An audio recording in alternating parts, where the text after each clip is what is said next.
Welcome to today's Lunch and Learn webinar, Digital Workplace Transformation, brought to you by ArcherPoint and C5 Insight. The way we work and the tools we use are constantly changing. However, while new technology and tools will come and go, there's a constant factor that we've found in every successful digital workplace. In today's webinar, we will discuss how to prepare for the future of work, looking at how people and not technology will be a key factor in the next generation of working together. We are honored to have with us today Geoff Abels, author, speaker, entrepreneur, and international thought leader on customer and employee engagement. His insights have been seen and heard in dozens of global venues, including National Public Radio, Business Week, USA Today, Euroforum, the New Zealand Direct Marketing Journal, the Direct Marketing Association, Digital Summit, and in boardroom briefings across the country.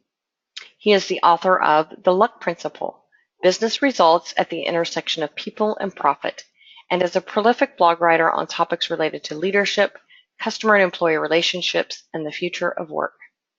He founded C5 Insight, a customer and employee engagement consulting firm, in 2002 and has consulted with hundreds of companies in a broad range of industries. In today's webinar, Geoff will share how a digital workplace transformation will help you find employee engagement and productivity success, helping your company redefine and reimagine productivity. With that, I'll turn it over to you, Geoff. Okay, thank you, Suzanne, and thank you everybody for attending today. Good morning or afternoon or evening, depending on what corner of the globe you're logged in from today.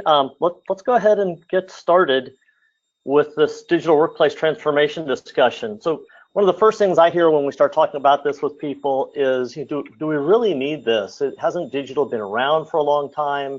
Has the world changed again? What's wrong with the digital tools that we have now? Are some of those even dead and we've moved on beyond the need for some of those tools? So let's start by thinking back through history a little bit. The year is 1840, but the Industrial Revolution is still in its early stages.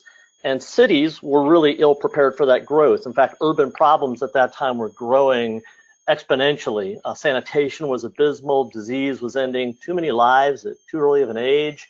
In fact, the term unwashed millions actually came from this age and literally referred to parts of town that stank from the lack of ways to dispose of waste. And streets, homes, and people just weren't as clean as we're accustomed to them being today.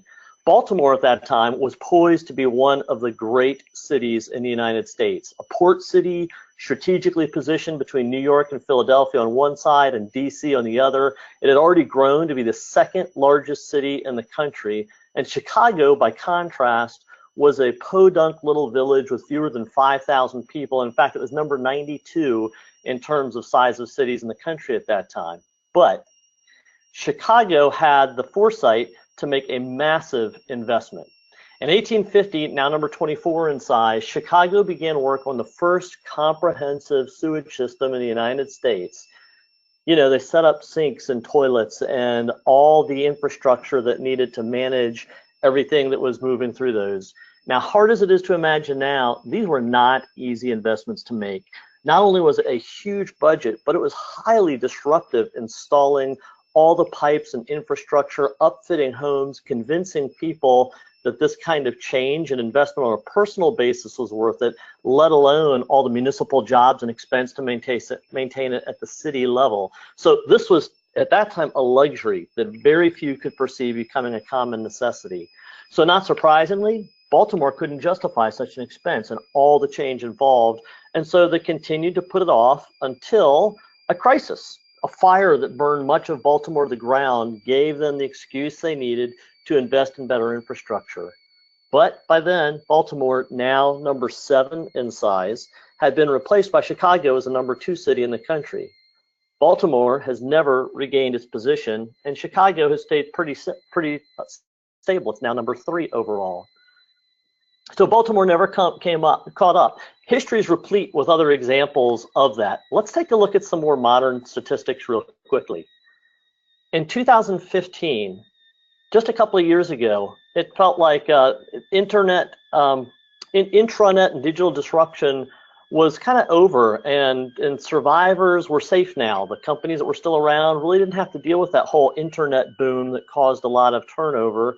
And so most CEOs were complacent, saying digital is really not that going to be that big of a deal to our industry anymore. This year, less than 2 years later, digital business is the #1 issue with boards of executives and the boards of directors and the executives that report to them. So what happened? What change in values, what change in the workplace happened that created this need?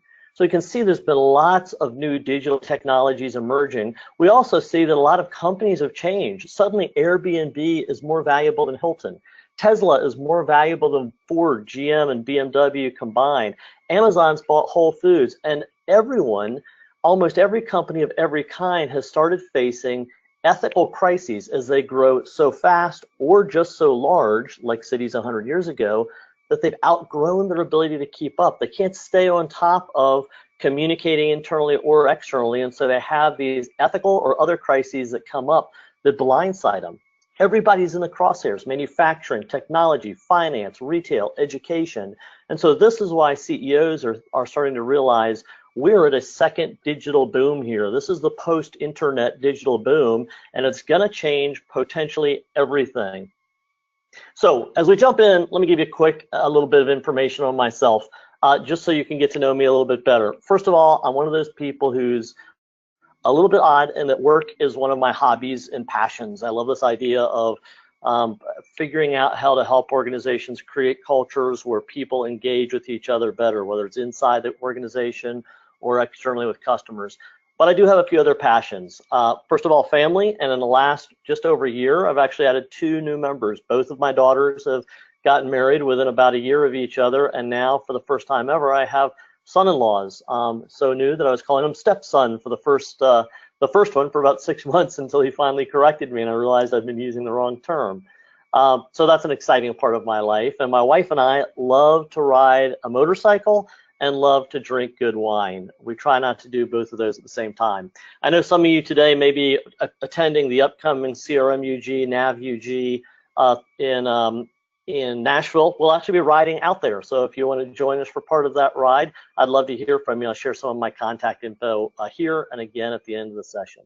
So that's a little bit about me. Now I've got a ton to present. I've consolidated this 1-hour lunch and learn from about 6 different sessions that go from a half day to a full day as a workshop. So it's going to be really rapid fire. Let's jump in. So why digital workplace? First of all, do these statistics sound like you? How many of you would say this sounds like you?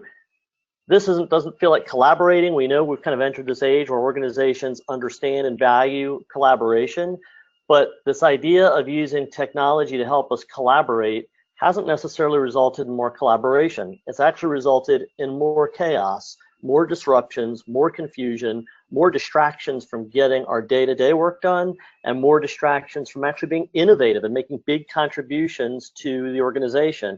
In fact, as a result of all this, attention spans have declined 25% in the past 10 years. Don't trust me on that. Look it up on the internet. It is out there. As we know, we can believe everything we see out there, but it is well researched. And in fact, the human attention span is about 8 seconds, which is about the same as a goldfish. So I'm surprised you're still listening to me. I hope you're still listening to me. So what else is going on with our workplace that's making this digital disruption so prolific? Our teams are also evolving. Teams themselves are often short-lived, much more agile. They're not these consistent long-term teams we used to have.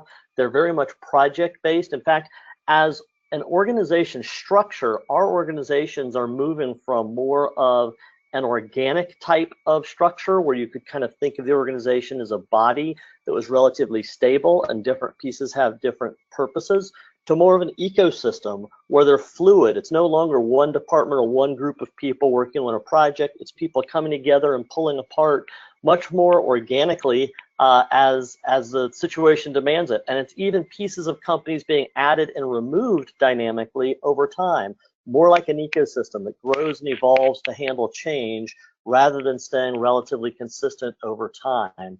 Fact is, we're just not coming into our offices as much. And when we are in the office, more than half of our time is usually not spent at our desks anymore. So we're in this new age of working. We're part of a new generation of collaboration. And speaking of a new generation, the people we work with is changing too. In a sense, the DNA of our organizations is changing. The stats about the next generation are compelling. We see that the attitudes within work are changing and the way we engage with people in work is changing. But we also have to realize that we've got more generations in the workforce at the same time than we've ever had before. And so how do we put those generations together to share wisdom with the new upcoming generation and to share the new innovation and insights that the younger generation has with those who might actually be more at the steering wheel of the organization? So what do we do with all that? How is digital disruption being embraced by organizations? Here's 2 slides with some failure statistics from the past 14 years. It comes from a lot of different analysts, but you can see here one of the key digital technologies in the workforce today is not being accepted very well. It's failing at rates anywhere from 30% to 60%, depending on who you ask and how you measure and what kind of industry that you're in. And frankly, we do a whole session on this and I've done a ton of research on this. My personal experience is 60% is probably an extremely optimistic estimate for the failure rate for these. Our experience is probably quite a bit higher. It's just that people measure it mostly just by does the technology work instead of is the technology actually changing the way that you work. Some more failure statistics. When we talk about social collaboration like intranets and enterprise social and digital marketing and those kinds of things, these things are failing at an even higher rate than our CRM projects is at the same time. So digital workplace, digital transformation, really important. A lot of companies are investing a lot of money into it. Successfully? No, not so much. Companies are really struggling to make this happen. So digital workplace transformation is important, but the tools and projects we're using are failing us more often than succeeding. Why? So we're going to talk about the whys, but we're also going to talk about 4 simple principles and 10 tips to help you navigate this whole process of transforming your organization digitally. So one of the things that I want to point out in this image and throughout this presentation is most of these presentations, because of the word digital, talk about technology. Obviously, technology is a required component of digital transformation. What we find the missing ingredient tends to be is actually people.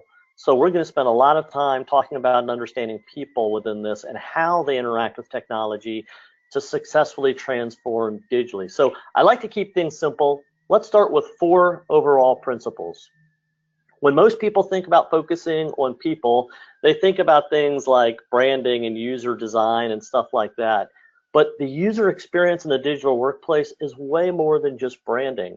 We got to stop making it hard. We also have to communicate and set expectations. We have to think about how our people work, how our users work, and how our customers want to experience whatever it is that they're looking for. And their mentality is changing. The way they used to buy things is changing. That's why disruptive organizations like Amazon, like Tesla, are changing the formula for everybody else, because they don't have this legacy infrastructure that they have to adapt to in order to roll out something new, whereas the rest of us do. I heard someone share the quote the other day, how come God could invent the entire universe in less than 7 days? Because he had no legacy systems that he had to worry about when he did it. Funny, but kind of true too. Those legacy systems that served us so well for the past 50 years, they might be the things that are slowing us down now. So you've got to think about, if we want to be people-centered, then we've got to be people-centered with how we approach this. And if we can be people-centered with our approach, it's actually going to be supported by our users. But we have to focus on our users. We have to listen to our users, whether those users are people inside of our organization or people outside of our organization. The second principle we found that companies that are doing this well, they're succeeding with digital transformation, is they've really defined their why. And you need to ask yourself, how often do you ask why? At a company level, why are we doing this? What problem are we really trying to solve? Why have other projects we've had struggled before? What would happen if we didn't do this? Where are we going? Do we need a new digital strategy? Why? What does digital mean for our organization? It can mean very different things to different organizations. At a high level, if you can't find your way, you can't find your way until you discover your why. You're lost and you're never going to achieve what you set out to do if you don't define your why. Not knowing why you want to do digital transformation is like setting off on a vacation, not knowing where you're going to go on your vacation. Your why is your destination. Your why is your vision for where you're going to go. I know it probably sounds trite. I know it probably sounds overly simple, but I can tell you, having engaged with dozens and dozens of organizations, the ones that are struggling the most are the ones who have decided we need to check a box that says we're doing digital, but we don't really know what that means. We think we can just kind of buy the technology that everyone else is doing and maybe do some training, and then we will be a digital organization. But digital goes way deeper than that. It's not just a set of applications. It's a culture. It's a way of thinking. It's changing not just how people do things, but why they even do it and how they serve each other and communicate. Our third of four principles is that they build a bridge. Look, at the end of the day, I like to think of a digital workplace really as a bridge between an organization and the people that it exists to serve. So connecting an organization to employees and those employees to each other, and connecting an organization to customers and those customers to the employees of the organization. The result of connection, it's engagement and adoption. And that's one of the key tricks that the successful companies have discovered is it's not just about technology and training, it's actually about creating more engagement. And look, engagement does not necessarily mean human on human engagement. That might be a part of it. For a lot of organizations, that is a differentiator. But you look at others like Amazon.com, and they actually have less human engagement than most of the companies that they compete with. But they found a way to still be engaging within that with reviews and ratings and all sorts of other things, making it easy to return things that others haven't provided as well in the past. And now they've got a lead, kind of like Chicago did over Baltimore, that others are finding really difficult to close. More and more businesses are going to find themselves in that situation if they don't make this transformation but really understand what it is. So what helps with building that bridge? There's that word again. But in this case, in this context, the word is the context of why is the people who need to benefit from this. So it's not your organizational why, it's the individual why. As you think about transforming your organization digitally, most companies think buy technology, train people, maybe get some experts on staff. Here are the 5 top change drivers according to research done by Jane McConnell in her 10 findings for digital leaders in the digital age. The top 5 things that result in successful digital adoption and transformation are: number 1, a sense of why, a purpose and connection, getting people to understand the why.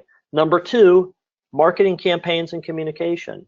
We don't spend enough time talking about and communicating the why internally. In fact, if we do that well, people will figure out the what on their own. But instead, we try to train them on technology and processes instead of training them up on why is it that we're doing this. And when they buy into that, suddenly they change their behavior on their own. And the number 3, 4, and 5 all have to do with other people. The behavior of your colleagues, the person next to you in the trenches, that's the 3rd most important driver. Number 4, the behavior of executives and senior leaders. And number 5, the behavior of direct managers. Sorry if you're a manager, but you actually have less influence over your people than their peers or your boss does. You're in a tight spot. You need to figure out how to leverage all those other 4 things to create the change that you need to create. And our 4th principle is this idea of measuring and acting. Hey, if you're taking that cross-country trip, how do you know when you've arrived? You've got to have some way to measure this. So what does done look like? How will we know if our digital workplace is being successful or not? How do we know if we're collaborating better? How do we know if we're providing a better experience to customers? If we haven't defined it, how in the world are we ever going to measure it? I work with some companies who think they're doing worse than everybody else, and I can come in with a happy message that they're actually not, they're doing okay, but they don't know how to measure it. So all they look at is their own worst enemy, themselves, and think they're not doing as well as they should be. You need some kind of baseline that you're going to improve over, and you need to make it easy to get feedback on that baseline. Now, measuring alone is not enough. You need to take it one step further and know how you actually did. So measuring is the business results at the end of the day, but measuring and acting on the front end is short-term metrics. Long-term metrics are the ones that really matter, right? Things like profitability and revenue and those kinds of things. So we started with these 4 principles, and I said I like to make things easy. These 4 strategies are even easier to remember than you see here. It's simply this: listen, understand, connect, and know is another way of thinking of these 4 things, and we call that the luck principle. Listen, understand, connect, and know. So that's our overall set of principles for today, but what I want to now dive into with you guys are 10 tips, 10 things that actually feed into this that we've seen companies do that really help them to be more successful with digital transformation. So let's dive into those 10 tips. Our first tip is this idea of knowing your neighbor. So think to yourself, how many of you can tell me how many millennials you have in your organization? How many people in your organization use mobile to check email or your own internal intranet or do research on the internet on behalf of the business? How many people in your organization are baby boomers with teenage kids? How many of them are Gen Xers and so on and so forth? And then think about, what do these different people need? What do these people value? What provides immediate value to them? How do they work? How do employees think of HR when they need a new computer password, or do they go to their IT department for that? Where do they go for financial information? So one of the things we see a lot of successful companies do with this is they really understand the different personas that work inside and outside, customers and employees, their organization, and they get them together in unique and creative ways. So a great way to get to know them is to get them involved, because here's what we found. People support what they help create, right? Going back to our 5 change drivers, if people help to create it, they've built in their own sense of why. You've also communicated with them, especially if you get influencers involved when you're creating your digital workplace. So now they've been informed, they've made a contribution. Guess what they do? They go back and influence their colleagues, which is the 3rd driver of behavior change. Yet so many organizations I see never engage well enough with their internal people to really get the buy-in and the insights and innovation that they need on the front end. So here's an idea to get you started. Reach out to the youngest people in your organization, ask them to tell you how they want to work with your processes in the near future. What should change, what's broken, they'll tell you. Young people or new employees, form a small focus group around them as a great way to get started with knowing your neighbor, knowing the other people inside of your organization. Tip number 2 is this idea of becoming fail-safe.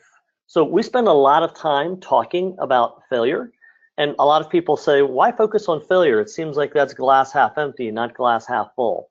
Well, you may be wondering why there's a picture of a bomber on this slide. This is the B-17 Flying Fortress. It's 103 feet long, it's 25 tons of angry steel, and it was absolutely critical to the Allies' strategy for success in World War II. So what does this have to do with digital workplace transformation? Quite a bit, as it turns out. So in World War II, these bombers were getting shot down regularly over enemy territory. It was an untenable situation. They needed these bombers to come back in numbers so they could continue to do their runs to fulfill their overall strategy. But they looked at them and said, we're going to need more armor on these if we're going to be successful, and yet we can't reinforce the entire hull. That will make it too heavy. The military analysts took a look to say, well, where are the most holes in the hull on the planes that come back? They added armor there. Off went the planes, same number of planes got shot down. No difference. Failure rate was costing lives, possibly the war. It was a critical situation. When along came a gentleman by the name of Abraham Wald, a Jewish mathematician and Hungarian refugee, he took a look at this and said, you're actually measuring the wrong thing. You're measuring success. You're measuring the planes that are coming back, not the ones that aren't coming back. So let's try to understand the difference. And they patched the planes where they were not being shot, and the return rate actually improved. So what's the point here? The point is, if we're going to understand digital workplace success, we have to understand why more than half of organizations that try to do this actually fail. It's more important to understand our failures than it is success. Not only is that important in terms of understanding how to succeed in a digital workplace, it's important in terms of a company culture as well. Here's what I mean by that. You've probably heard of the word BHAGs.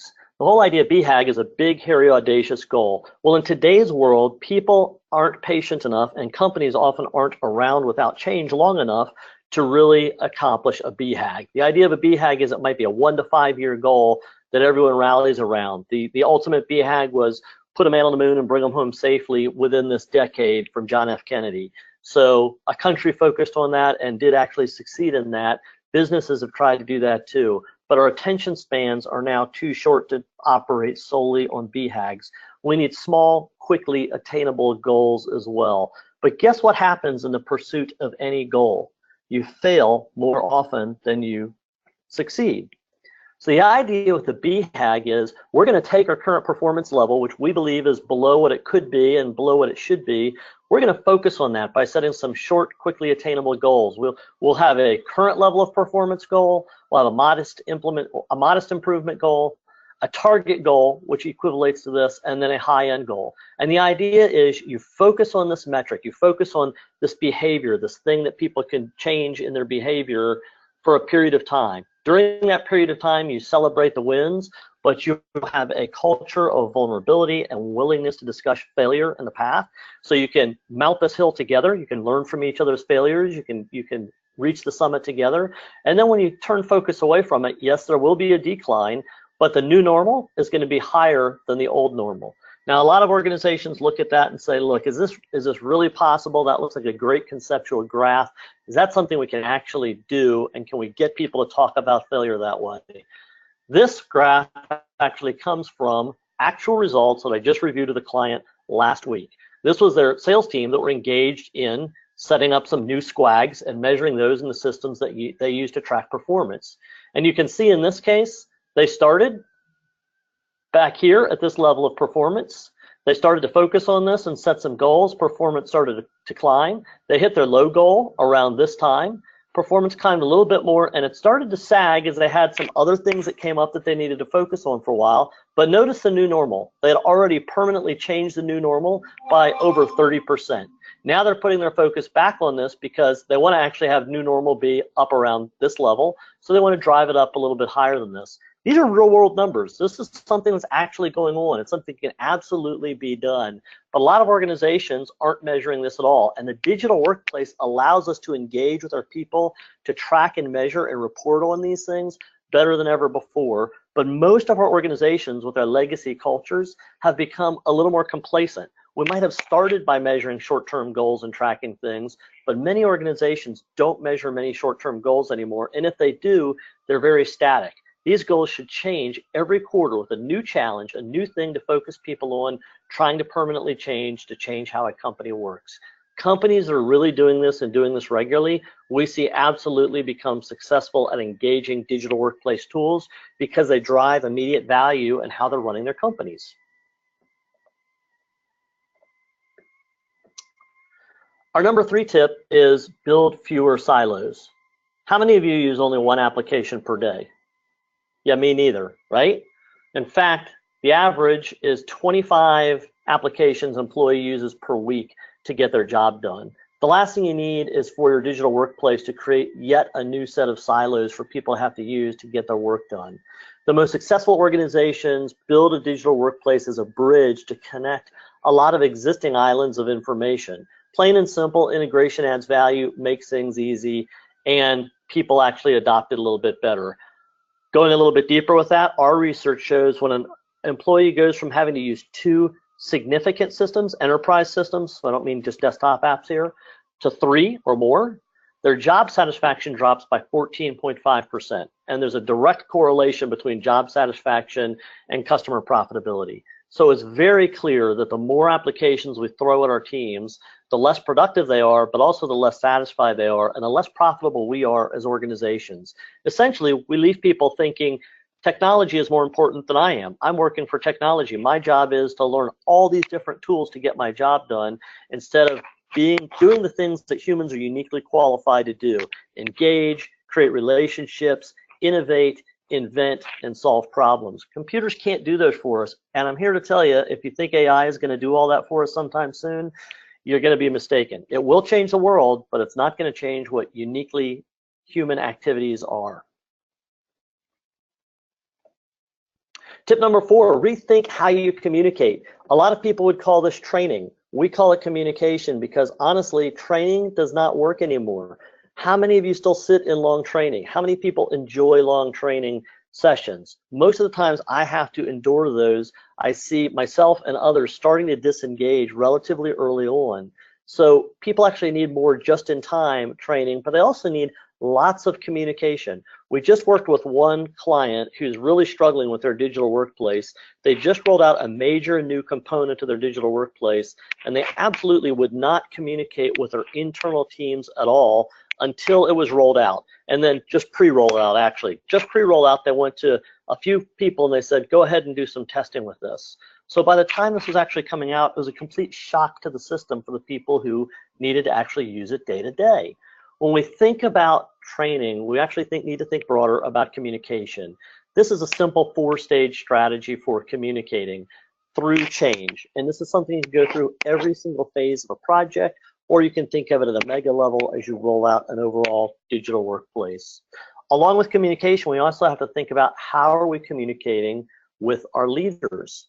So this is our tale of two golfers. I told a tale of two cities earlier. Here's the difference between the kind of golfer that you might be, a weekend hacker, and a top PGA Tour professional. So if you look at the hacker closely, you can see what this person does is they spend a little tiny bit of time on training. They spend a lot of time or money on buying new technology, getting that cool new driver that they want, which actually does almost nothing to improve their game.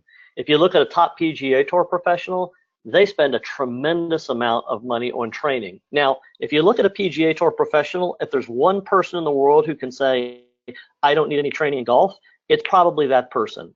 A lot of executives think, I don't need any training in running my business. But the reality is, most executives have no idea how to engage with digital workplace tools to run the company. And that is a problem that a lot of organizations are running into. Millennials aren't the ones who need as much training. It's the folks running the organization that need training. I just met with a prospect the other day and laughingly talked about a business I worked in many years ago where my boss still had emails printed, and she said, well, actually, my boss still does have emails printed out now. We still have these things going on where executives don't know how to embrace digital workplace tools to run the company. If that's the case, and if those executives aren't getting the trainers that they need, whether they're internal people or external people, what you're really waiting for a digital workplace transformation is either someone to buy you who's figured it out, or your current level executives to pass away and be replaced by the next generation who might be a little bit more friendly with these ways of getting things done.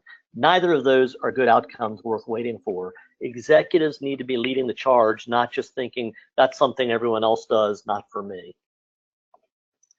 And when you do your training, when you do your communication, the most important thing to build into the education is this idea of why.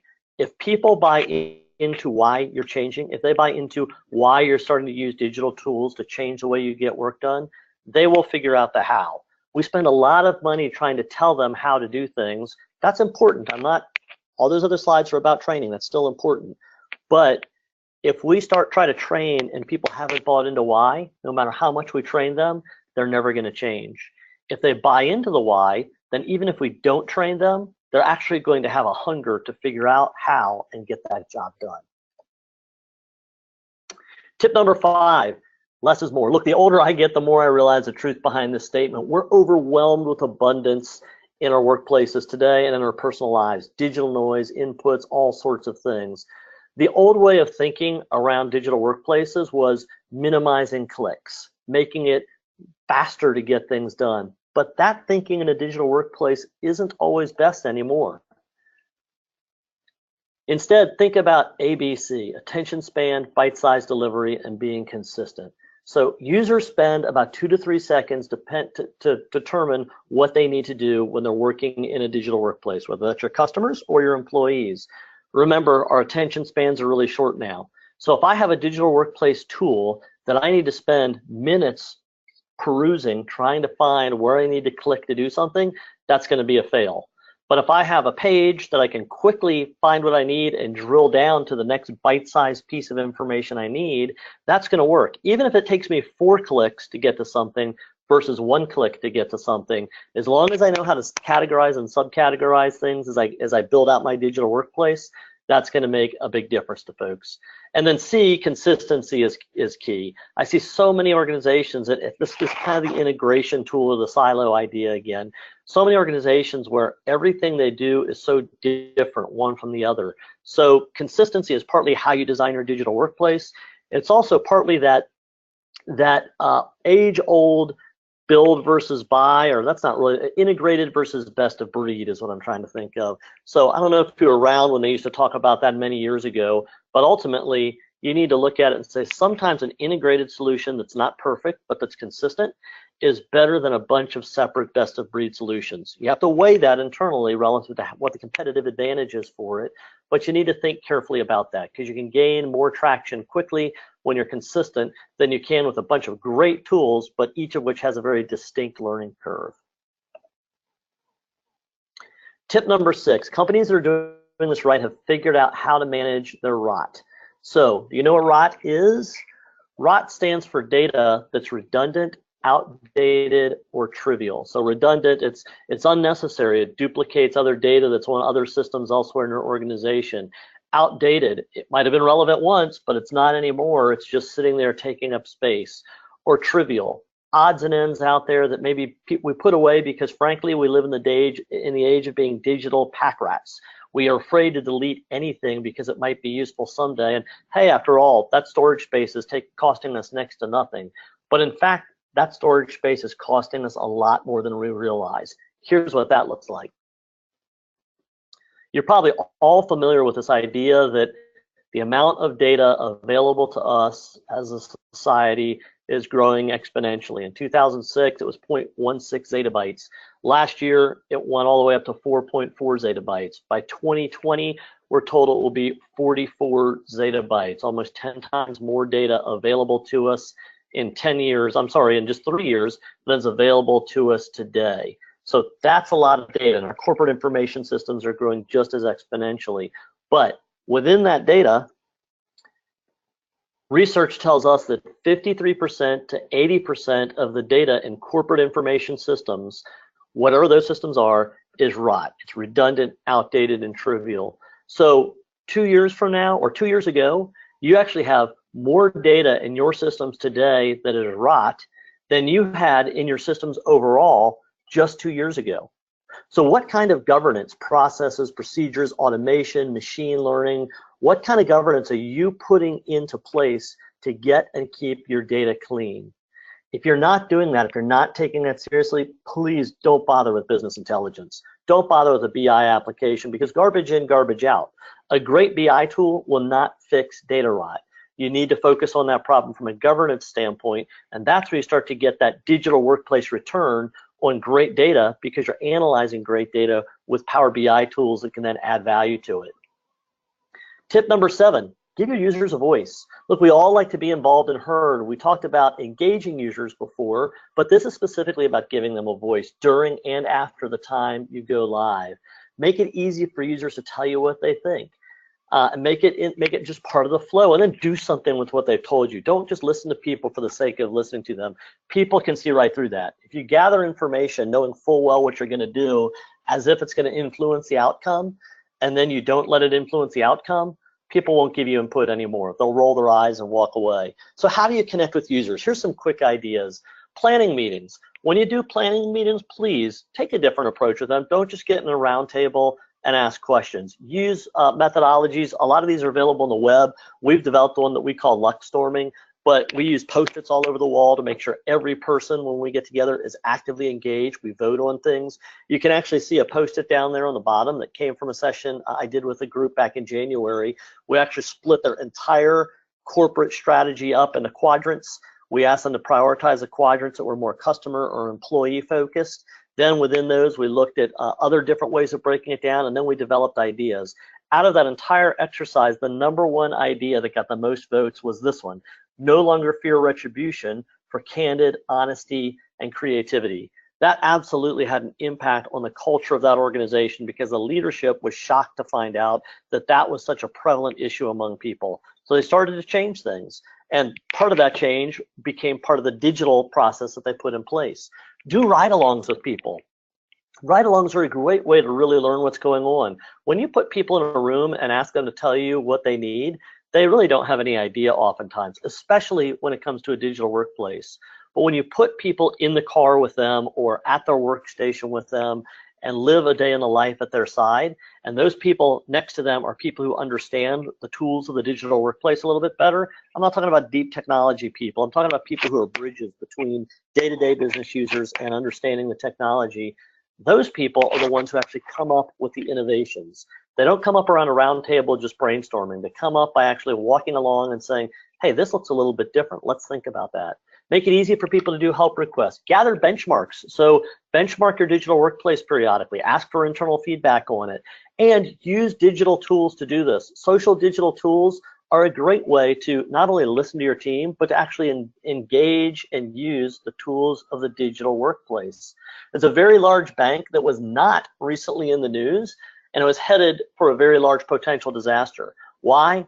Not because, why they were headed for a disaster was because there were things going on the front lines that shouldn't have been going on, let's just put it that way.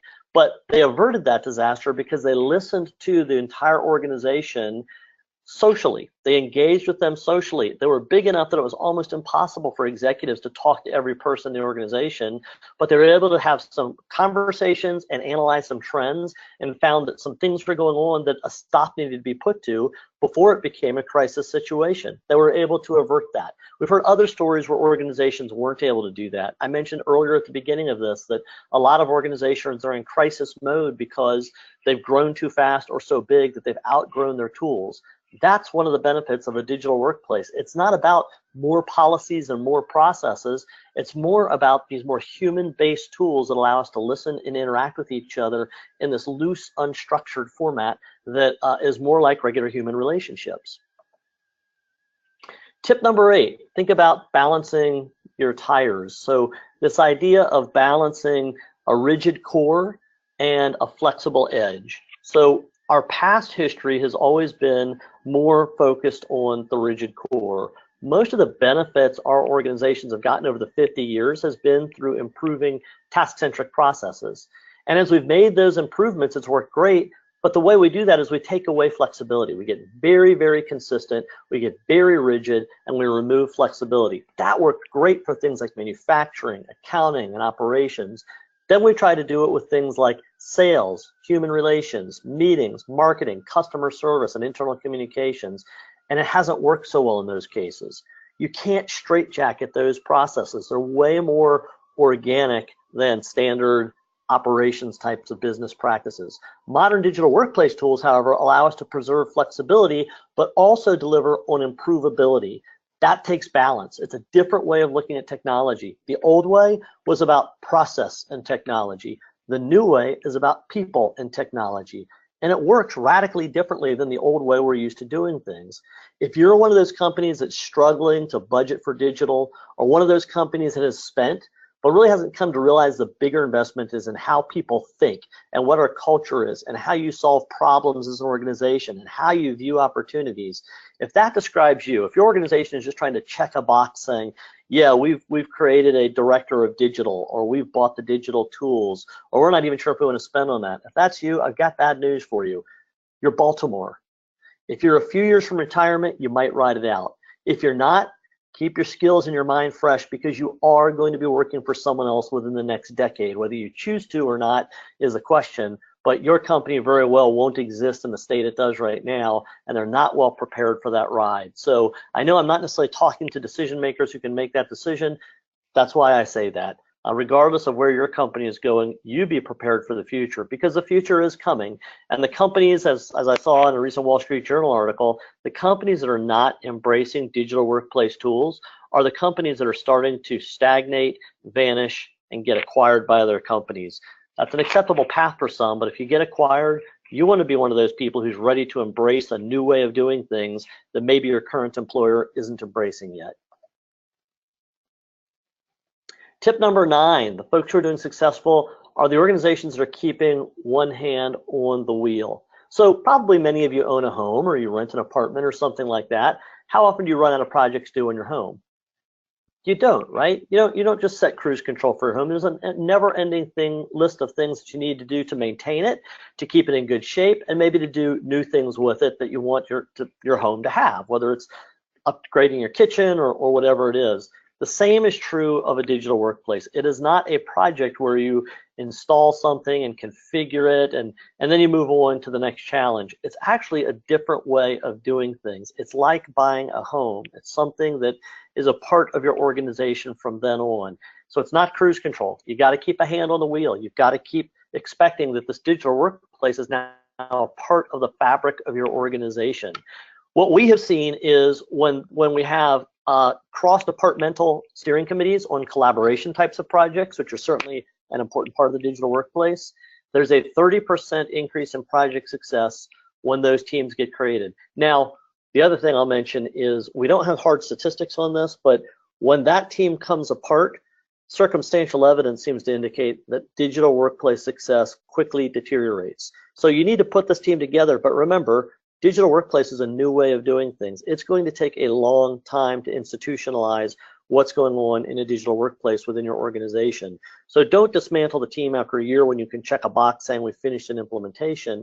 They need to continue to get together. Look, it's like any kind of change management. If you're going to change what you're doing, it takes a lot longer than a month or two. It's a long process to really, truly change at a deep level. So we're getting a little short on time. I'm almost to the end though, so I'm going to scoot past a few slides so we can get through all of our principles. Our 10th principle is this idea of think in terms of evolution, not revolution. With digital workplace tools, when we talk about these really revolutionary companies and concepts, whether it be Uber or Amazon or Tesla or anything else, it's easy for other organizations to become panicky and think about a revolution within their business. Ultimately, if you don't move fast enough, that might be what it takes. But revolutions are rarely successful and they're always bloody. Think about evolution, step-by-step processes that will gradually ease you into becoming a more digital, people-centric workshop. Have you ever tried to get in shape? Have you ever noticed how people who are successful tend not to be the ones who tried sudden change with their approach? These statistics speak to that. Old thinking was it takes an average of maybe 21 days for a person to form a new habit. But recent research by the European Journal of Social Psychology actually counters that. They actually found that it takes an average of 66 days, over 2 months, for someone to permanently change their behavior. And the average, the overall, runs from 18 to 254 days. If you're trying to change the behavior of a large group of people, you're going to have to think through all those different permutations, all those different levels of adopting change. It's not going to happen suddenly. The other thing is, if you try to do too much too fast, you're almost certainly going to fail. Research by Franklin Covey says, when a person sets 2 to 3 goals for themselves, they tend to achieve 2 to 3 goals. When they set 4 to 10, they tend to achieve only 1 to 2. And when they set 11 more, they tend to achieve 0.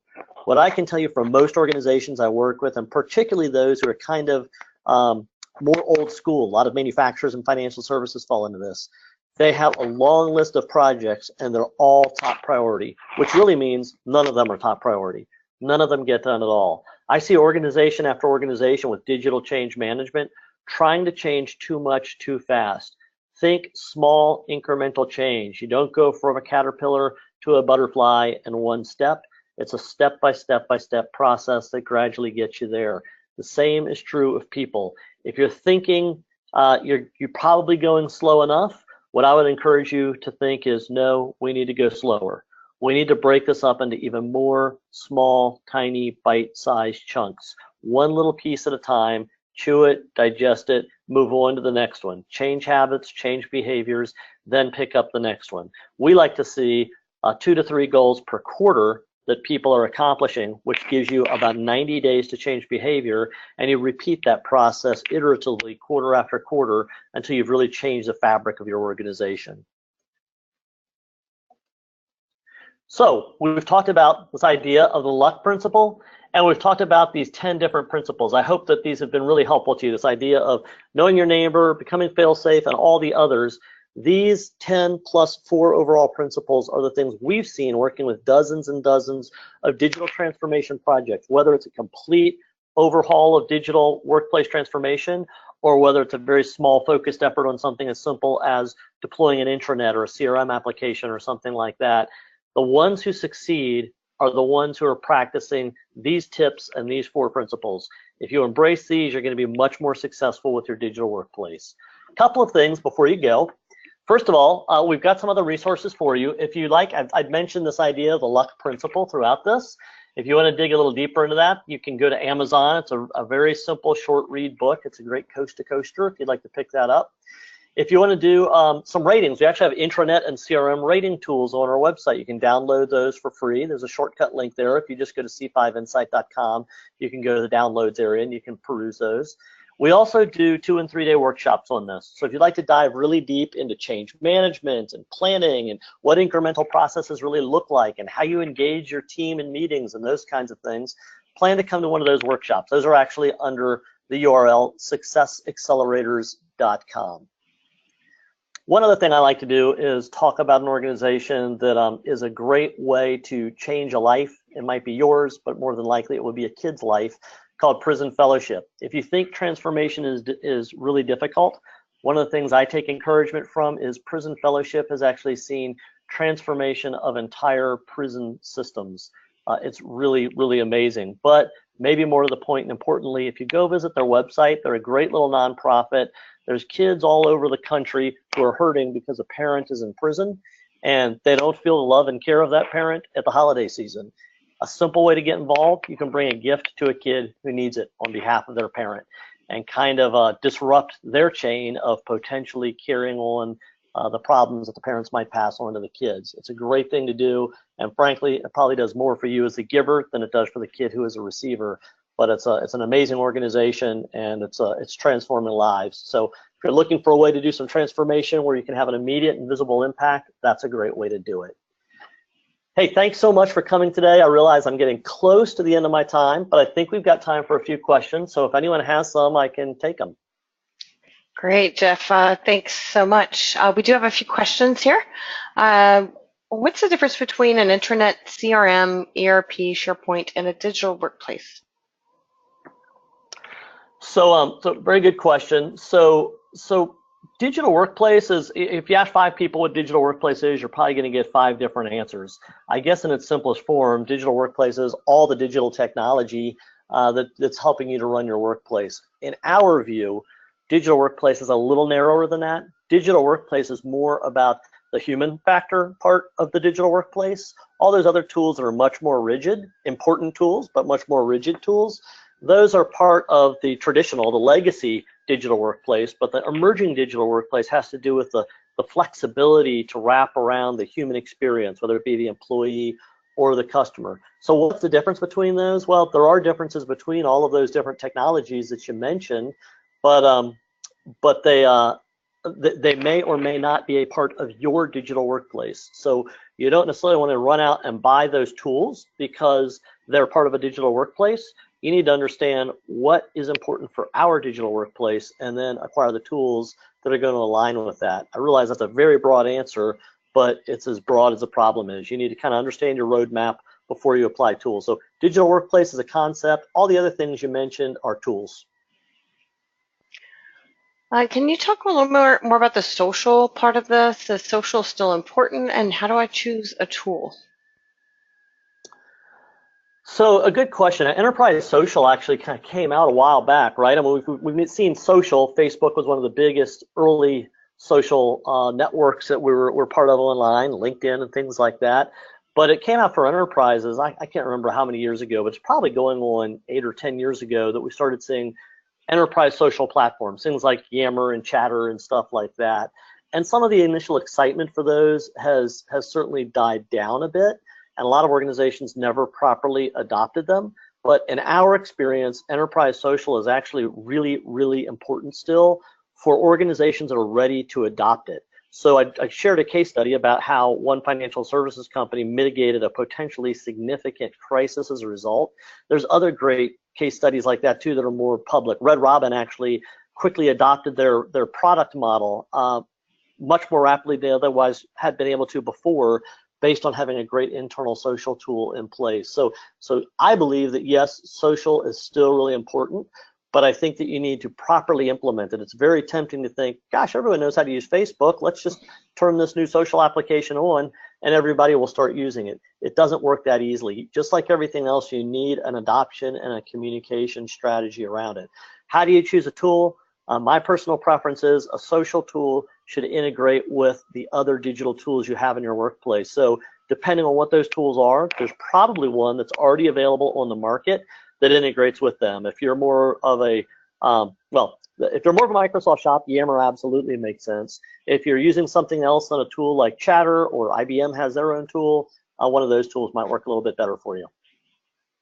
I know it's a really important component of how we communicate and collaborate here at ArcherPoint. So, but it did take a little while to for it to become commonplace for the majority of us to use it. Yeah. All right, so it seems like your topic, fewer silos, is like the age-old question of best of breed or integrated solution. Can you talk more about what you're seeing that's working and what's not along those lines? Yeah, that's a great observation, and I think it partly is that. I think fewer silos means a couple of things. One is, yes, if you can choose something that's an integrated solution that provides multiple pieces of your digital workplace from one provider that puts all of those together, that might be much more valuable than maybe choosing separate tools that, if you look at them in silos, you may say they're much more effective. But when you look at the cost of your people having to try to learn all those and navigate them, it's much more difficult. We're working with one financial services company now that's a big one, whose name you'd probably recognize.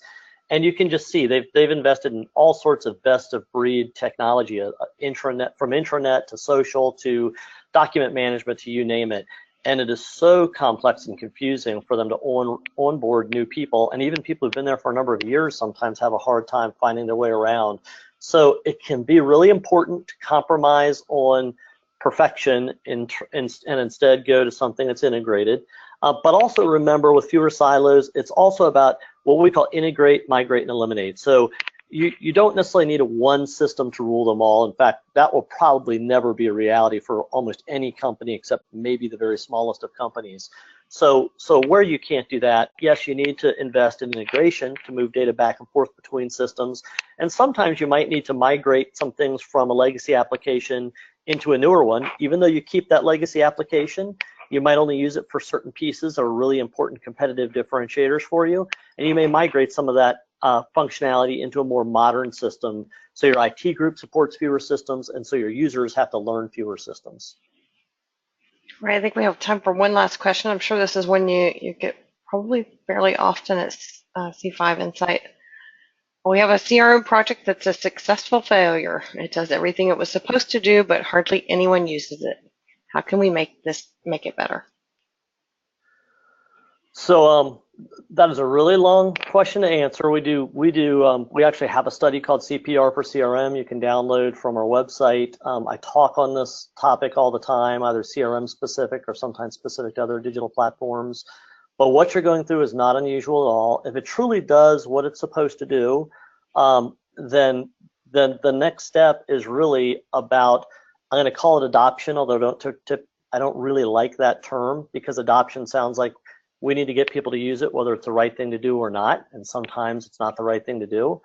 But ultimately, if you go back to that, if you remember the slide I put up there that said SQAGs, small, quickly attainable goals, that's one of the things we see that really drives adoption of tools like that, where instead of saying, here's a tool that should help you use it, and you want it to help them, you put it together so that ultimately will benefit users, but really at the end of the day, these tools are not just user tools, they're also leadership and management tools. But then you put together a measurement process that engages the team. You can call that gamification if you want to. Some people have gamification software on top of their tools, but that's not what I'm talking about here. I just mean a way of saying, look, everybody in the organization has a number, and every quarter, each team creates a new number that they're going to measure that quarter to try to improve. And in these systems, we're going to use that to help track that number and see what the results of doing that are. If you can pull that off, and for some of you, that's going to be culture change, that's going to be the biggest driver of adoption of just about anything we've ever seen. There are a whole lot of other things you can do too, but that's one of the most important ones. Great advice. Thank you so much, Geoff. And thank you, everyone, for joining us today. We do appreciate your time. We hope you consider it time well spent. Feel free to send us your feedback or suggestions for future topics for Lunch and Learn webinars by emailing your comments to info@archerpoint.com. Again, that's info@archerpoint.com. We thank you for your time. And this concludes today's session. Have a great rest of your day. Thanks, Suzanne. Bye-bye all.